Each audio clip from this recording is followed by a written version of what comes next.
Oi, pessoal, estamos ao vivo depois de um hiato de algum tempo, né?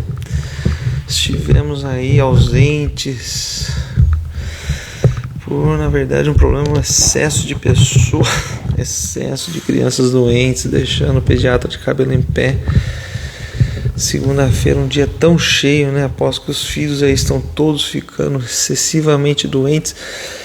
Estamos de volta ao vivo para todo o Brasil pelo sistema de televisão do seu pediatra. Boa noite aí, Patrícia Milagres, M. Rojas, Marlene. Boa noite, Bárbara, Ana Kese, Daniele Cardoso, Ale Macedos, Carolina, Cola Antônio, olá, tudo jóia, Renata Luiz Gustavo. Como estamos, pessoal? Estão me ouvindo bem? Como está? Aqui, o narrador de Fórmula 1 vai narrando aqui, mexendo, dando uma ajeitada. Vamos ver como nós estamos aqui nas nossas bagunças. Tá ótimo, né? Fico meio torto aqui porque eu tô meio destrinchado, né? Tudo fazendo bagunça. Daiane Vieira, boa noite. Dandara Assis, boa noite. E aí, Heloísa? Muito bem, turma. Como estamos? Paloma, Ana Matos. Nossa, como a criançada tá doente, hein, gente? Conta aí, hein? Conta a verdade pra gente aí. Como que estamos? A criançada de vocês sofrendo muito com as gripes, influenza. O negócio tá feio. O negócio tá que tá. Boa noite, Rayana Arruda. Estamos aí, todos aí, brilhantes. A Bruna Oliveira já mandou uma aí, vamos segurar aqui, já fixa o comentário. Bruna Oliveira, a pergunta, vamos lá, vamos ver, fixa, não fixou, desfixa, fixou. Bruna Oliveira perguntando: minha bebê tem 9 meses e acorda a cada 1 hora chorando muito, como se estivesse sentindo dor. Tô desesperado, que fazer identificar os despertares e o choro. Olha, vou te falar, hein, Bruna Oliveira. Pode ser a ansiedade de separação. 9 meses é uma fase que a criança sente muito a ansiedade de separação. Ela sente muito essa dificuldade, né, em ficar sozinha. Então, qualquer micro despertar, que no adulto ele volta a dormir sozinho, o bebê sente a falta da mãe. Então, ela logo já reclama, sente esse momento de ausência materna. E aí acaba tendo esse momento de reclamação aí que você vai ver, né? Principalmente aos 9 meses, é um momento muito comum, muito frequente. Então a gente orienta o quê? Paciência mesmo, muito colo, apego, contato, para ter um pouco menos de sofrimento nesse momento, porque é difícil, não é nada fácil. Não é fácil. Às vezes vem um dente nascendo também, né? Que nem o da Ana Kese aí, 2 dentinhos do neném dela nascendo. A Roberta perguntando aqui, ó, que o bebê dela tá tossindo. Então, às vezes, sintomas respiratórios também podem atrapalhar muito no momento da criança estar dormindo, né? Dores, né? A criança pode ter alguma dor difícil, né? Sentindo febre, dor, também piora. O que mais? Olha lá. Turma, tá todo mundo com a criançada gripada, né? Tá super difícil, né? Dor de cabeça, febre, tá? As gripes estão ocorrendo soltas. Acho que é até importante a gente falar das gripes aqui, a Patrícia aqui, contando que a neta dela tá reclamando de dor de cabeça, com febrinha. Então a gente tem tido um evento de uma quantidade grande de contatos da influenza do tipo A. Então a gente tem tido um evento aí frequente de contato, de presença desse vírus aí que ele é complicado. O que a gente orienta para as mães ficar atentas ao que é importantíssimo, na confirmação ou suspeita do influenza, que seja prescrito o medicamento correto, hein? Influenza, ao contrário do Covid, que não tem um medicamento ainda bem acertado para ser feito o tratamento, o influenza tem um remédio que é o Tamiflu. E esse Tamiflu é um remédio que na criança menor de 1 ano deve ser prescrito para todas as crianças, né? Pelo menos o protocolo aqui de São Paulo é esse. E para as crianças que são maiores, até 5 anos, aí a gente fica atento para as crianças que têm doenças respiratórias como comorbidades, né? A asma, bronquite, a gente acaba prescrevendo para as crianças maiores. Então isso aí a gente não pode esquecer, tem que estar ligado nisso aí, os pediatras também tem que estar ligados. Eu sempre oriento as mães porque o seu pediatra aqui é um perfil muito mais voltado para as mães, né? Então acaba sendo o foco principal. Eu prefiro que a mãe dê a bronca no pediatra por não ter prescrito.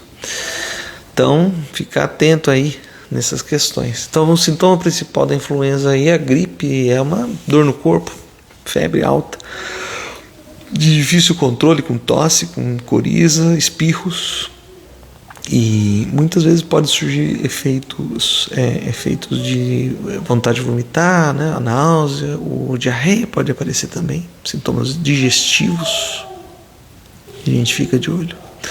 A Evelyn está falando uma coisa interessante aqui, ó, falando do caloba. Caloba entra no grupo das medicações que fazem reforço de bactérias de flora respiratória, né? Então a gente quer justamente isso, que é o aumento da defesa da criança. Então o caloba ajuda bastante. O negócio do calobo é que a gente tem que continuar alimentando as bactérias que estão nele. E aí a criança tem que comer bem. Então, cebola, né?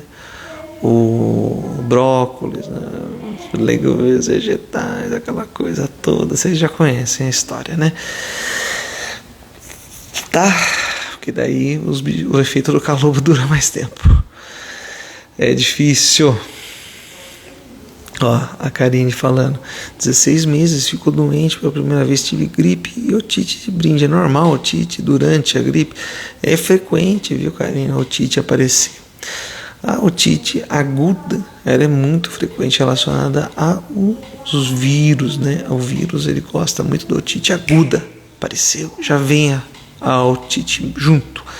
As bactérias gostam de otites mais relacionadas com crianças com, por exemplo, uma reação de alergia, rinite alérgica, aquela criança que já tosse 2, 3 semanas, e aí vem uma dor de ouvido, aí vem uma febre. Essa aí é mais clássica de ser bactéria. Aí a gente normalmente entra um antibiótico nesse setor, né? Olha lá, tem uma perguntinha da caixinha aqui, vamos aproveitar das da caixinha também, ó. Da Beatriz Nogueira, 6 meses, chora sempre que me vê, só que colo, mas só comigo normal. Isso é amor perfeito. Esse é o amor divino. É isso que a gente quer. Olha lá, a Bárbara falando que o neném dela, hoje o tema está muito forte para a gripe mesmo, gente. Um com conjuntivite e outro com a garganta inflamada. A gente tem tido eventos de conjuntivite com gripe por um vírus chamado adenovírus, né? O adenovírus é um vírus que costuma muito dar esse tipo de evento, né? A criança vai e tem uma congestão ocular importante, né? Uma congestão com secreção ocular e com sintomas gripais, né? Tosse, coriza, febre, tudo isso muito agudo, tudo imediato. Então, às vezes a gente acha um está com conjuntivite, outro está com a garganta inflamada. Não, é o mesmo germe que cada um grudou num lugar diferente, né? A Eduarda fazendo a pergunta aqui. Eduarda, você está perguntando aqui uma coisa importante pra caramba, que toda mãe pergunta e o pediatra sempre dribla, né? O que fazer para aumentar a imunidade? Bom, Eduarda, tem muitas coisas que a gente pode fazer para aumentar a imunidade. A primeira delas é dormir bem. Importantíssimo. Então a criança que não dorme no horário adequado, acorda fora de hora, acorda cedo, não tira sonecas adequadamente, ela pode ter uma queda na imunidade. Então o adolescente entra mais nesse quadro, né? A criança precisa comer bem. Isso é complicado, porque a gente tem uma visão de comer bem que às vezes a criança não tem, né? A gente quer que a criança coma os vegetais, os legumes, né? Por isso é importante a gente ter esse alimento. Por que é tão importante entrar os vegetais, os legumes e tal, né? Além das vitaminas naturais que eles fornecem, eles também são alimentos para as bactérias que defendem a gente desses germes todos. Você entendeu? Porque, por exemplo, a celulose é um carboidrato. Você sabia que a celulose é um carboidrato? Mas é um carboidrato que a gente não é capaz de digerir. Quem digere a celulose são as bactérias da nossa flora ali, elas têm um pouco de capacidade de absorver. Então, a gente faz uma entrada de alimentos que tenham essa capacidade, sejam carboidratos de baixa digestão para os bichinhos ali, né? Ah, doutor, come só isso, mas daí também dá dor, muito dor de barriga também, pode acontecer. Tudo tem que ter equilíbrio na vida. E se exercitar. O exercício físico é fundamental para a gente ter uma vida saudável. Isso é difícil a gente aceitar, né? Porque a preguiça é gostosa, né? Mas o exercício físico, sem sombra de dúvida, tem um papel fortíssimo para o aumento da imunidade. Esses 3 pilares são os mais importantes. Além disso, a gente usa muitas medicações de repor flora intestinal, flora respiratória, né? Caloba, né? O que mais? Caloba, Becan, Puravitimune, Imunoflan, Imunoglucan. Todos esses aí entram muito bem nesse grupo que a gente pode usar para tentar segurar um pouquinho. Além de, lógico, você investigar crianças que tenham perfis alérgicos, né?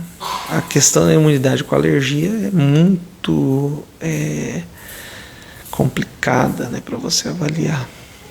Porque às vezes a criança tem um perfil alérgico, então a gente vai ver, na verdade, que aquela imunidade daquela criança trabalha de uma forma desordenada, não é nem que ela não tem imunidade, ela vai trabalhar de uma forma desorganizada. E aí ela trabalha mal, faz mal para o corpo da criança no grande fringir dos ovos. Aí. Eduarda, não é fácil não, tem que fazer a criança comer direito, dormir direito e brincar. Ó, o problema é comer, né? Dormir até que vai, né? E o brincar não é tão nem um pouco difícil, né? Fazer uma criança brincar. Mas é complicado. O que mais? Vamos ver mais uma perguntinha. Vamos ver a caixinha aqui, ó. A Rainara Ruda está perguntando do ocilococino. Eu ainda não conheço, vou pesquisar, viu, Rainara? Mas acho que deve ser interessante. Vou dar uma pesquisada. Eu acredito que eu vi uma questão agora. Olha lá, vamos ver. 2 dentinhos, está escuro. A Ana Kese perguntando. Ó, meu filho tem 1 ano e 2 meses. Meu filho está com 1 ano e 2 meses. 2 dentinhos da frente superior está escuro. O que será? Normalmente, imagina, Eduardo, obrigado a você. A gente vê que o dente escuro tem que ser avaliado, né? Porque pode ter sido um trauma, pode ter sido uma infiltração e pode ter sido o próprio sulfato ferroso. Mas normalmente o sulfato ferroso ele é diluído na saliva. Então o mais provável é que tenha sido algum trauma. Normalmente são dentes de leite, então não vão trazer grandes prejuízos aí para a vida do futuro do figurinha. E a gente fica um pouco mais tranquilo, né? Não precisa ter grandes eventos. Mas tem que ser muito bem cuidado. O dente de leite é importantíssimo o cuidado dele. Porque ele que vai dar o caminho para o dente permanente, ele que vai dar todo o futuro da dentição dessa criança. Então a gente tem que ficar de olho. Muito que bom. Vamos ver mais uma aqui, ó. Uma pergunta interessante da Gabriela, ó. Gabriela Tangerino. Uma criança não fala nenhuma palavra, pode ser considerado um distúrbio de ecolalia. Normalmente a ecolalia é a repetição da palavra que a pessoa fala, né? E a criança só repete o que fala. Então eu acredito que não entraria nesse grupo. Aí eu acho que valeria a pena uma avaliação da fono importantíssimo. Mariana, doutor, minha bebê vai fazer 9 meses. Não gosta muito de ficar de bruços, não tenta engatinhar, fica em pé, bem durinha, se escorando em mim. Posso pôr no andador convencional? Nunca.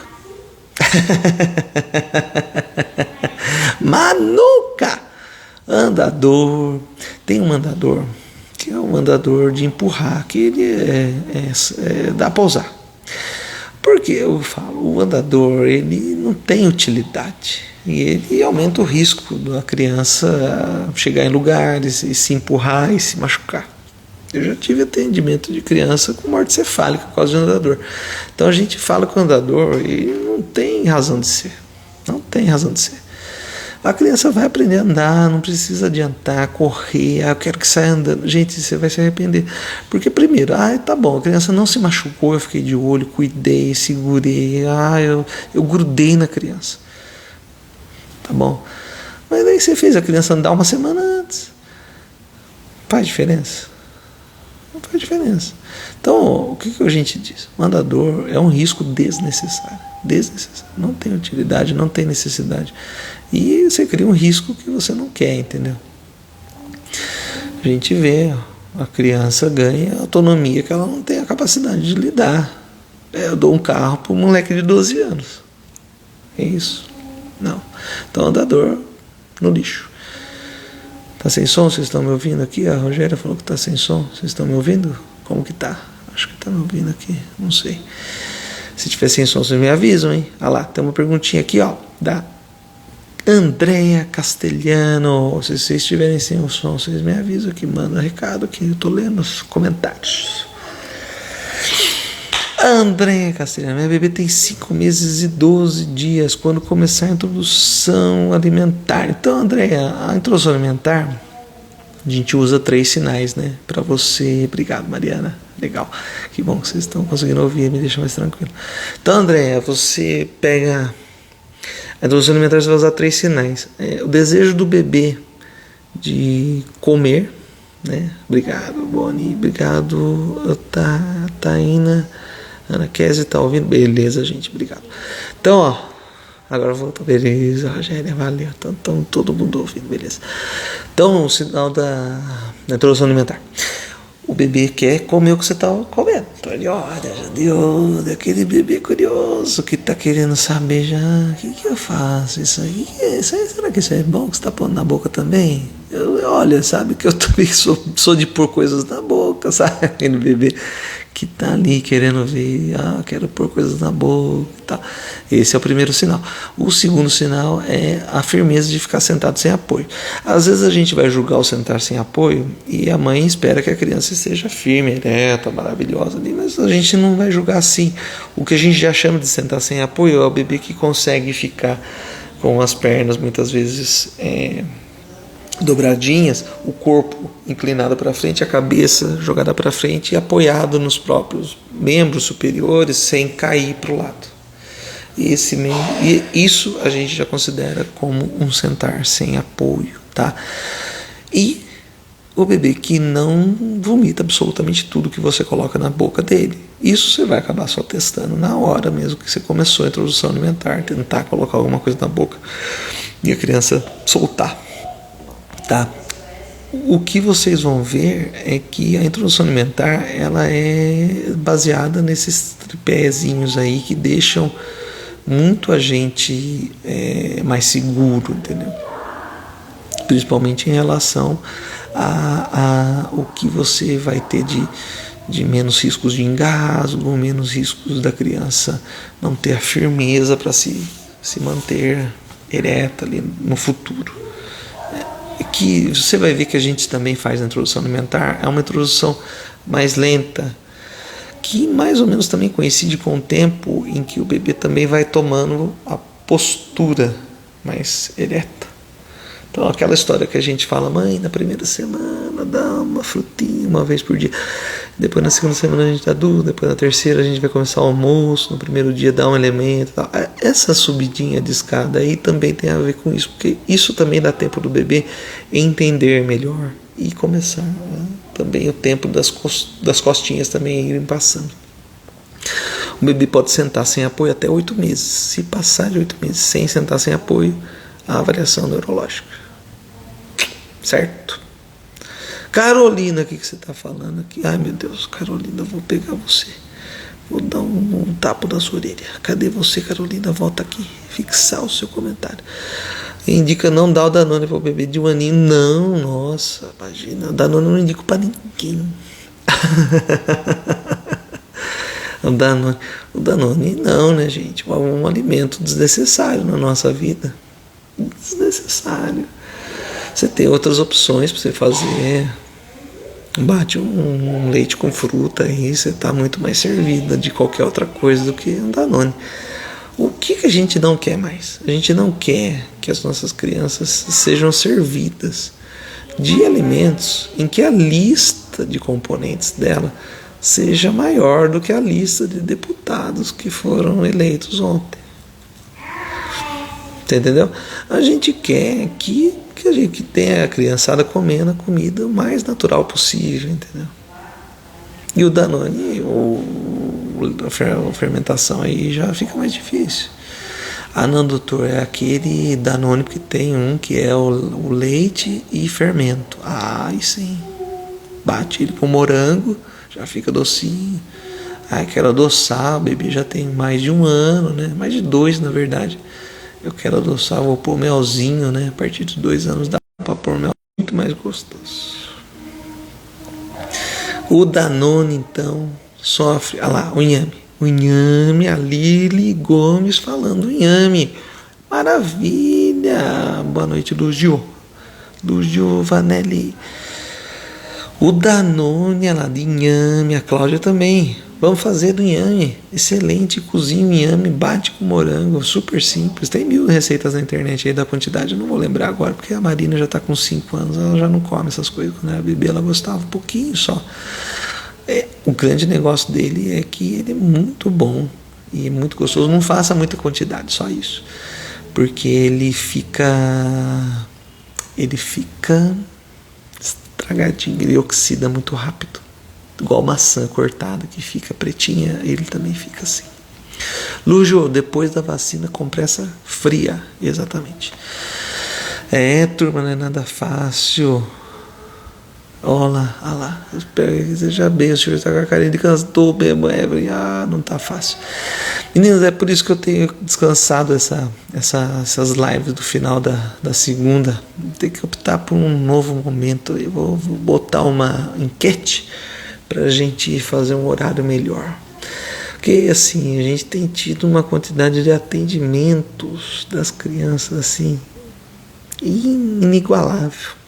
Normalmente outubro, novembro, né? Quase novembro, gente, aí é uma época do ano em que as crianças estão muito menos doentes, é uma época do ano que a gente sabe, a criançada já está começando o tempo do verão, começando a melhorar, e já não é época da criançada ficar doente. E a gente está vendo assim, uma quantidade de germes assim, circulando uma atrás da outra. E realmente está sobrecarregando. O dia nosso da segunda-feira realmente é um dia muito mais pesado. É que hoje é uma emenda de feriado aqui em Taubaté. E a gente não trabalhou de manhã, trabalhei só à tarde. Falei, não, hoje vai ter que ter live. Aí eu já vim decidido, apesar da exaustão, apesar da falta da voz, né? É isso mesmo. O que mais? Vamos ver mais uma aqui. Da Sales 30. Se a febre passa com remédio e volta depois, deve levar ao médico. Então, a febre, quando a gente tem uma febre que não abaixa com a medicação, ou se ela volta antes do remédio perder o efeito, é bom levar ao médico para avaliar, mesmo que seja primeiro dia de febre. A gente escuta às vezes uns pediatras falar, primeiro dia de febre não leva ao pronto-socorro. Nem sempre, viu?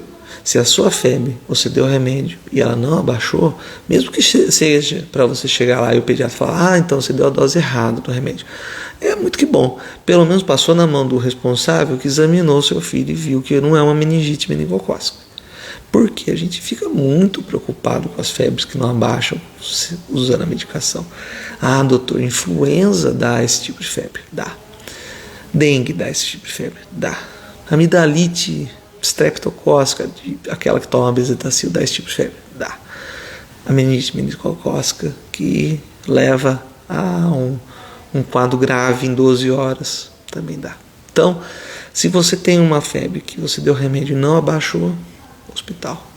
É melhor porque você se exime de uma avaliação que a mãe, como mãe, não tem que fazer. Quem tem que fazer é o médico. Tá? É um mal-humorado lá, vai falar, isso aí tá errado de estar mal-humorado porque tá ganhando para trabalhar. Certo? Eu sei, eu tive mal-humorado e eu sei que tá errado. Então a gente entende que esse risco também não pode passar, tá?